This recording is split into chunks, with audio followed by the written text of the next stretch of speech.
Hi, friends. I wanted to first take a moment to wish everyone a Chag Hannukah Sameach, a really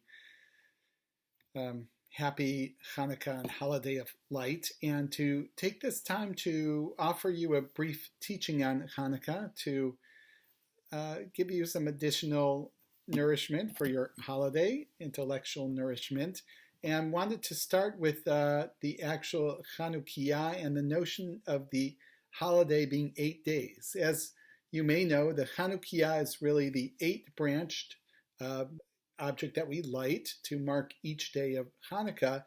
I wanted to sort of first go back to a more basic question of where do we get the notion of 8 days from?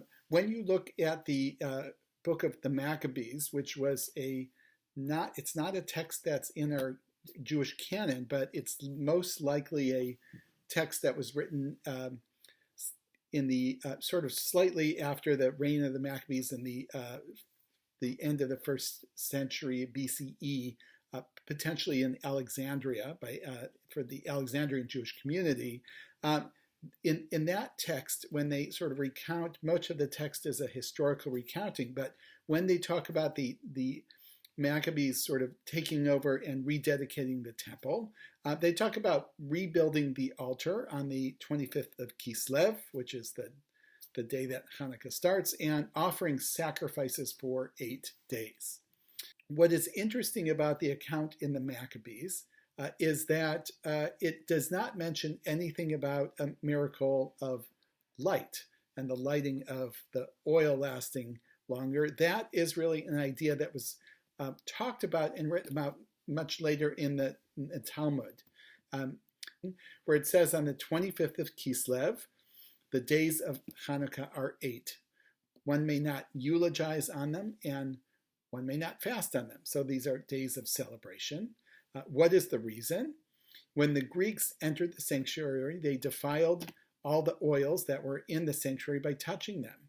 And when the Hashmonaim, when the Hashmonean monarchy overcame them and emerged victorious over them, they searched and found out only one cruse of oil that was placed with the seal of the high priest undisturbed by the Greeks.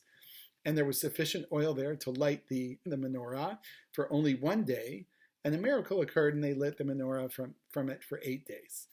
The next year, the sages instituted those days and made them holidays with the recitation of Hallel and special thanksgiving in prayer and blessings.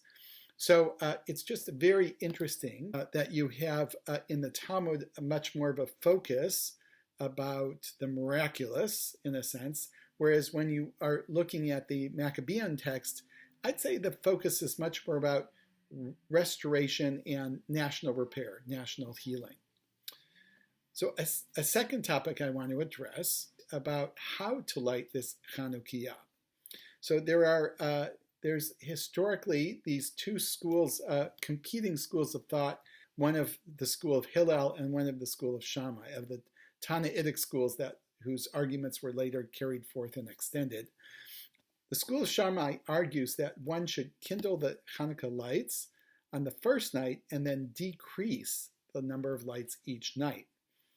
And the school of Hillel argues the opposite, that you should start with one candle, one light, and then increase each night. So we, as you know, follow the school of Hillel. Now, we don't really know the full reasoning behind these two opinions, but later commentators in the Talmud suggest that Shammai's reasoning for starting with 8 and then working their way down was that you would be counting the number of days left in the holiday. Also that it connects to the notion of the sacrifices that were offered on Sukkot, on the Sukkot festival in the temple, which also had a kind of a decrease each day. So they started out with a lot of offerings, burnt offerings of sacrifices, and then decreased each day. So it is interesting because this, you find, is a kind of linking between the holiday of Hanukkah and the holiday of Sukkot. And elsewhere we know with the Maccabees that they actually were intending for this 8-day holiday to have this be a delayed celebration of Sukkot.